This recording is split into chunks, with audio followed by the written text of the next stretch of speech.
जिस तरह मछली को पकड़ने के लिए हुक का इस्तेमाल किया जाता है, भारत ने भी चीन के लिए उसी तरह की अपनी रणनीति बनाई है।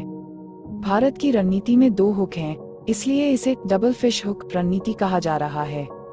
भारत ने अपनी डबल फिश हुक रणनीति चीन का मुकाबला करने के लिए बनाई है। आइए जानते हैं डबल फिश हुक रणनीति के बारे में। दरअसल डबल फिश हुक रणनीति चीन की स्ट्रिंग ऑफ पर्ल्स की रणनीति का मुकाबला करने के लिए नेकलेस ऑफ डायमंड्स रणनीति के साथ भारत की एक समुद्री रणनीति है।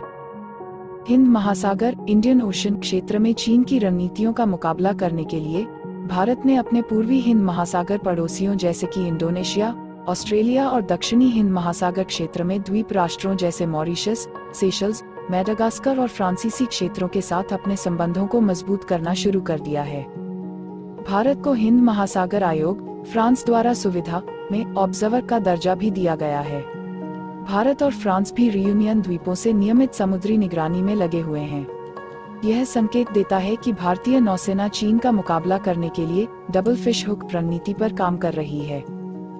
समझौतों पर हस्ताक्षर।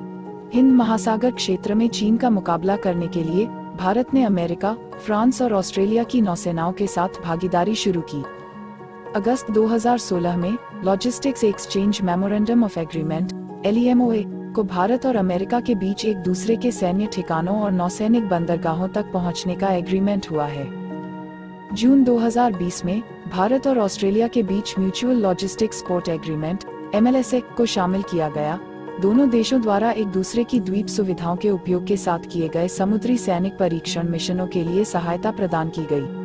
यह द्वीप हैं अंडमान और निकोबार द्वीप समूह, भारत और कोको द्वीप, ऑस्ट्रेलिया। इन 2 समझौतों के अलावा भारत ने इंडोनेशिया के साथ एक पोर्ट डेवलपमेंट प्रोजेक्ट पर भी हस्ताक्षर किए और इंडोनेशिया के सबंग पोर्ट में नागरिक और सैन्य सुविधाओं को विकसित करने पर सहमति व्यक्त की। उपर्युक्त समझौते अंडमान और निकोबार द्वीप समूह से शुरू होने वाले भारत के डबल फिश हुक रणनीति के रूप में कार्य करते हैं, जो सबंग बंदरगाह, इंडोनेशिया, कोको द्वीप समूह, ऑस्ट्रेलिया तक फैला हुआ है और डिएगो गार्सिया, चागोस द्वीप समूह, अमेरिकी सैन्य अड्डे में समाप्त होता है। दूसरा हुक ड्यूकम पोर्ट, ओमान से शुरू होता है, फ्रेंच प्रदेशों, रियूनियन आइलैंड्स, मॉरिशस तक फैला हुआ है और अगर एक कनेक्टिंग लाइन खींची जाती है तो फिश हुक फिर से डिएगो गार्सिया में समाप्त हो जाएगा।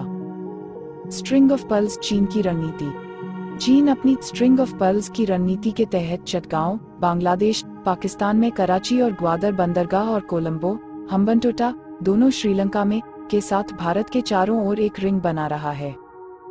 भारत को घेरने के लिए पर्ल प्रोजेक्ट का string the string of pearls रणनीति में चीनी सैन्य और वाणिज्यिक सुविधाओं के नेटवर्क और संचार की समुद्री रेखाओं के साथ संबंध शामिल हैं, जो चीनी मुख्य भूमि से सूडान पोर्ट तक फैले हैं। यह ध्यान दिया जाना चाहिए कि शब्द स्ट्रिंग ऑफ पियर्स का उपयोग चीनी सरकार द्वारा आधिकारिक तौर पर कभी नहीं किया गया है, लेकिन अक्सर भारतीय मीडिया द्वारा उपयोग किया जाता है। Necklace of diamond strategy. चीन की रिंग स्ट्रिंग ऑफ पियर्स रणनीति के जवाबी कार्रवाई में भारत ने नेकलेस ऑफ डायमंड्स रणनीति पर काम करना शुरू कर दिया है। इस रणनीति का उद्देश्य चीन को घेरने की रणनीति है। भारत अपने नौसैनिक अड्डों का विस्तार कर रहा है और चीन की रणनीतियों का मुकाबला करने के लिए रणनीतिक रूप से रखे गए देशों के साथ संबंधों में सुधार कर रहा है। इस प्रकार भारत की डबल फिश हुक रणनीति अंडमान और निकोबार द्वीप समूह में सुविधाओं के विकास पर निर्भर करेगी।